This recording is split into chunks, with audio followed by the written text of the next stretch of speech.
I just got done watching Tomorrow Never Dies. Bond. You know the rest.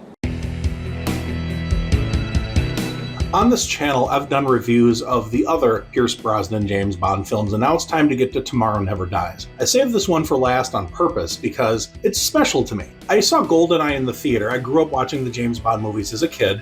Saw GoldenEye in the theater, loved it, but this is the first time I really had the anticipation of a new James Bond movie. I went to the theater really excited, and the movie did not disappoint me. I still think GoldenEye was a better film, but this one's kind of my James Bond movie. I saw it when I was in my late teens. I loved it. I actually saw it in the theater multiple times. Even though it isn't the best James Bond movie ever made, it's kind of been my go-to over the years. There's a lot of different ingredients that lead to a good James Bond movie, so let's go through a couple of them. Number one, the villain. Every James Bond movie has to have its villain. A lot of the villains have been retreads of past villains, and I think that this one was fairly unique. He wanted to do a gigantic, flamboyant, evil plan, which is a good thing in a James Bond movie. Kind of less so in other movies. There's like, oh, that's just a James Bond villain. But in a James Bond movie, you want a James Bond villain. Right. And this guy's evil plan was actually fairly unique. He was a media mogul. He owned a gigantic corporation that presented the news in various formats, books, magazines, websites, etc. And he wanted to have the best sales possible, so he manufactured his own news by causing terrible things to happen and then getting the scoop on those things. Can't imagine the real news media ever inaccurately reporting anything. Elliot Carver was a European. He had the accent. He was gray-haired. He looks like he's been around a while. He has a lot of power. And he has just the right kind of charisma for a James Bond villain. You see, we're both men of action, but your era and Miss Lynn's is passing. Words are the new weapons. When he wants James Bond to die, he orders it from his minions, and he has minions aplenty. Excellent James Bond villain. Not the best, but one of the better James Bond villains. I absolutely love the Elliot Carver character. Number two, the women in the movie. We get introduced to James Bond early in the movie with the dalliance, whatever. But the real James Bond woman is Elliot Carver's wife, who apparently has history with James Bond. In fact, she asked him, "Do you still sleep with a gun under your pillow?" Tell me, James, do you still sleep with a gun under your pillow? And that's how Elliot Carver knew that his wife knew James Bond, and that kind of got her killed a little bit.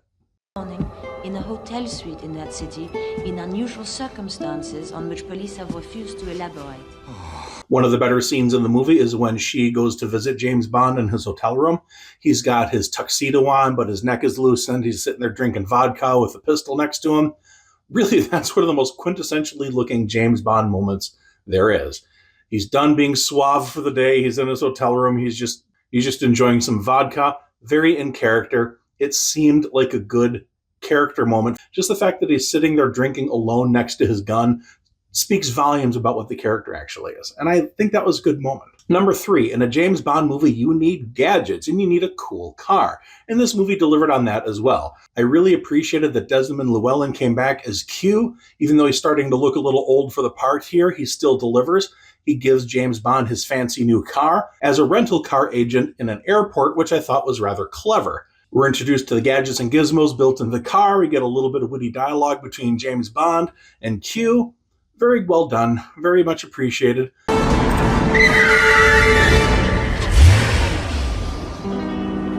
It's just one of those ingredients of a Bond movie that was there, and they did it in a fairly unique way while retaining the James Bondiness of the whole thing. So I liked Q's appearance in the film.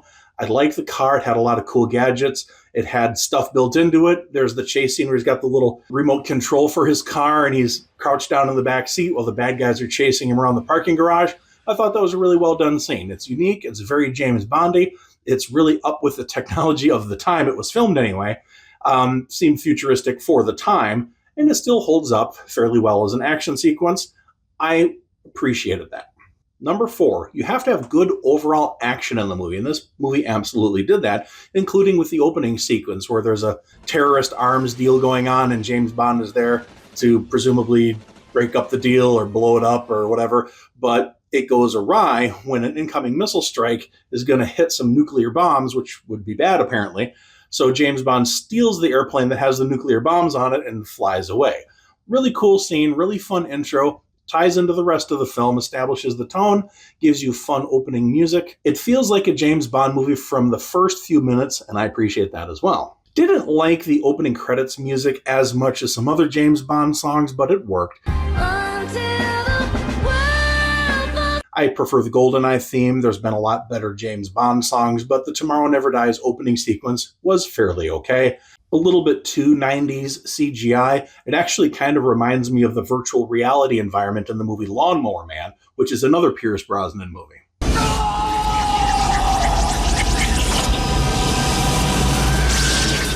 The Lawnmower Man.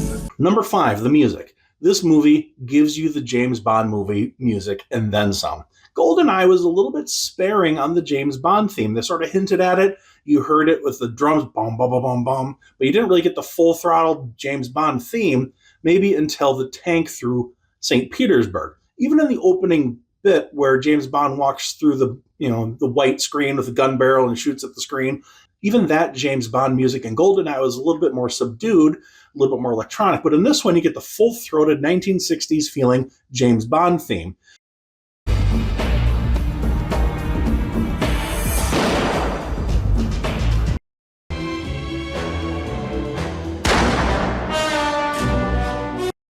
During part of the movie, they even 90s technoify it. So that was pretty cool. Very 90s, but it worked for the time and it holds up. It gives you the period feel, and I appreciate that. This movie just exudes James Bond music. Even when James Bond is just walking and nothing really is going on other than it's an establishing shot, you still get the Bond music.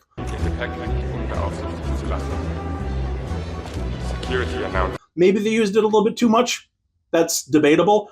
If it's a James Bond movie, I want to hear the Bond music as much as possible, and this movie did that as well. Another thing you often get in James Bond movies is a companion for James Bond. Sometimes it's Felix. It was 006 in GoldenEye, although he turned evil. In this one, we get a Chinese spy played by the wonderful Michelle Yeoh, who turns into another Bond girl. But in this case, she's a spy, kind of like the Russian spy in The Spy Who Loved Me. You know, she's definitely somebody who can kick ass and take names. You believe it when Michelle Yeoh is beating the crap out of guys. She's a patriotic communist Chinese spy, but she's willing to work with a decadent, corrupt Western agent when it suits her purposes, like she says in the film.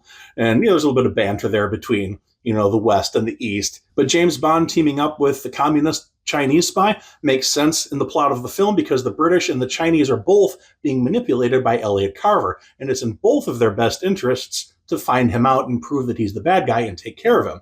So they work together for that, and it works surprisingly well. You get some good action sequences about that. A little silly with the helicopter blades chopping away at him through the street. I think that would have probably crashed the helicopter. I'm no pilot, so I don't know, but it seems like that probably wouldn't have worked. But hey, it's a James Bond movie. You got to suspend disbelief a little bit. The motorcycle chase or the handcuffed together was fun. Those two work well on screen together.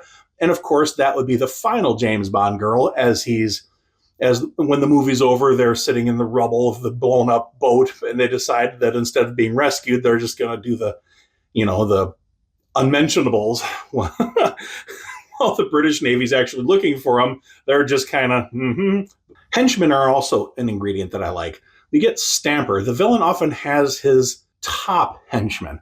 And in this case, it's a German guy named Stamper, who basically, his entire character is that he has a German accent and he kills people. And he obeys the orders given by the bad guy and really has no problem killing people. And did I mention that he likes to kill people?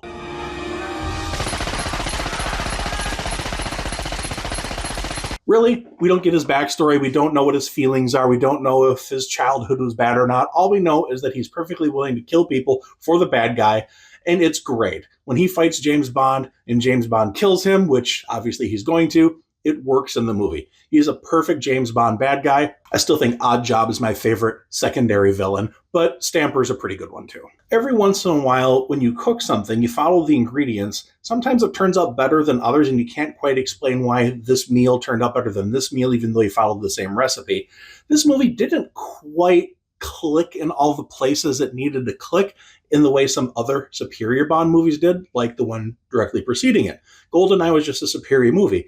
I can't point to anything bad about Tomorrow Never Dies that makes it not as good. Somehow it manages to be not quite as good, but it's still absolutely an excellent James Bond movie, and it's one that tugs at my heartstrings every time because I have extreme nostalgia for this movie, which maybe is giving me rose-colored glasses as I watch it, but I adore this film. It gives you everything you want in a James Bond movie and more, and what more could we ask for? Thank you very much for stopping by Eric Wilfred Watson's Reaction Lounge. Please let me know in the comments what you think. How does this movie rank amongst the other James Bond films?